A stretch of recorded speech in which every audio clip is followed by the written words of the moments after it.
राजा को यह बिल्कुल भी मंजूर नहीं था कि उसकी बेटी किसी गरीब मछुआरे से प्रेम करे। राजा ने जब यह सुना कि सुमित्रा रामू से मिलती है तो वह बेहद क्रोधित हुआ। उसने सुमित्रा को बुलाया और उससे कहा, तुम एक राजा की बेटी हो, तुम्हें एक ऐसे व्यक्ति से विवाह करना चाहिए जो तुम्हारे योग्य हो, न कि एक गरीब मछुआरे से। दोस्तों, तो चलिए शुरू करते हैं। एक गरीब मछुआरा की कहानी बहुत समय पहले की बात है।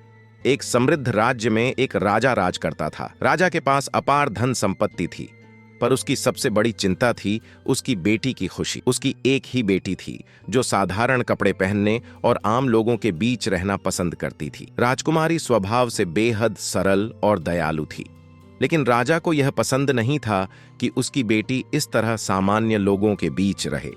उसे अपनी बेटी के लिए एक राजकुमार की तलाश थी जो उसे राजसी ठाट बाट में रख सके। राजकुमारी, जिसका नाम सुमित्रा था, अक्सर महल के बाहर बगीचे में या नगर के पास की नदी किनारे चली जाया करती थी। एक दिन जब वह नदी किनारे टहल रही थी, उसकी नजर एक युवक पर पड़ी जो मछलियां पकड़ रहा था। वह एक गरीब मछुआरा था जिसका नाम रामू था।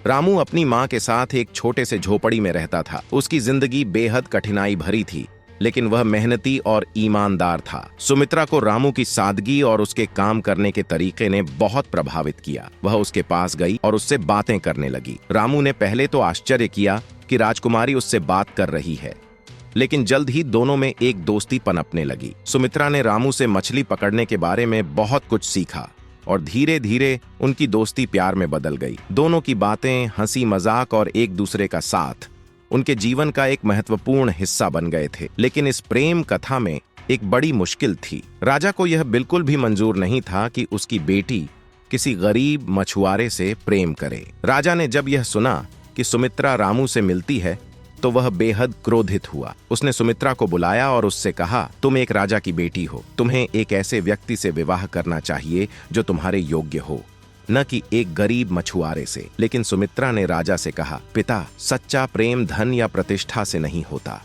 रामू एक सच्चा और नेक इंसान है। मैं उससे प्यार करती हूँ और उसके साथ ही अपना जीवन बिताना चाहती हूँ। राजा ने अपनी बेटी की बात सुनी, लेकिन वह इस रिश्ते के खिलाफ था।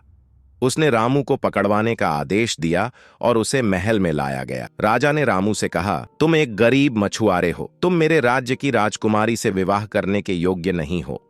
अगर तुम सुमित्रा को सच में प्यार करते हो तो तुम्हें उसे भूल जाना चाहिए। लेकिन रामू ने साहसपूर्वक उत्तर दिया, महाराज, मैं गरीब हूं, लेकिन मेरे दिल में सुमित्रा के लिए सच्चा प्रेम है। मैंने कभी उसके साथ किसी प्रकार की अन्यायपूर्ण आशा नहीं रखी। राजा ने रामू को कैद कर लिया और उसे एक चुनौती दी। उसने कहा, अगर तुम सुमित्रा से विवाह करना चाहते हो तो तुम्हें यह साबित करना होगा कि तुम उसके योग्य हो। राजा ने रामू को एक असंभव सी चुनौती दी। उसे 7 दिनों के भीतर राज्य की सबसे बड़ी मछली पकड़कर लानी थी, जो इतनी बड़ी हो कि पूरे राज्य में उसकी चर्चा हो। यदि वह ऐसा कर पाता तो राजा उसे अपनी बेटी से विवाह करने की अनुमति दे देगा।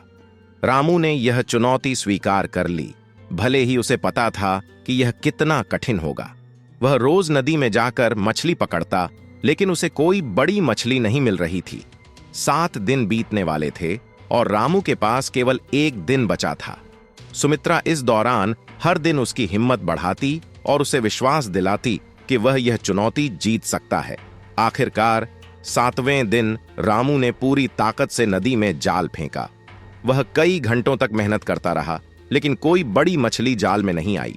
निराश होकर वह वापस लौटने ही वाला था कि अचानक उसे जाल में कुछ भारी महसूस हुआ। उसने पूरी ताकत से जाल खींचा और उसकी आंखें खुशी से चमक उठीं। जाल में एक विशालकाय मछली थी जो इतनी बड़ी थी कि उसने पहले कभी ऐसी मछली नहीं देखी थी। रामू ने मछली को राजा के दरबार में लाकर प्रस्तुत किया। राजा यह देखकर चकित रह गया कि रामू ने असंभव को संभव कर दिखाया था। वह अब अपने शब्दों से पीछे नहीं हट सकता था। उसने घोषणा की, रामू ने चुनौती पूरी कर ली है और अब वह सुमित्रा से विवाह कर सकता है। राजकुमारी सुमित्रा और रामू का विवाह धूमधाम से हुआ, लेकिन उन्होंने राजा से अनुरोध किया कि वे सादगीपूर्ण जीवन बिताना चाहते हैं। राजा ने उनकी यह इच्छा मान ली और उन्हें एक छोटा सा घर नदी किनारे बना दिया, जहां वे खुशी खुशी अपना जीवन बिताने लगे। रामू और सुमित्रा ने अपनी मेहनत से एक छोटा सा मछली पालन का काम शुरू किया और धीरे धीरे उनकी मेहनत रंग लाई। वे दोनों खुशहाल और संतोषी जीवन जीने लगे और उनका प्रेम हर किसी के लिए एक मिसाल बन गया। दोस्तों, आपको यह कहानी अच्छा लगा हो तो इस वीडियो को लाइक और चैनल को सब्सक्राइब जरूर करना।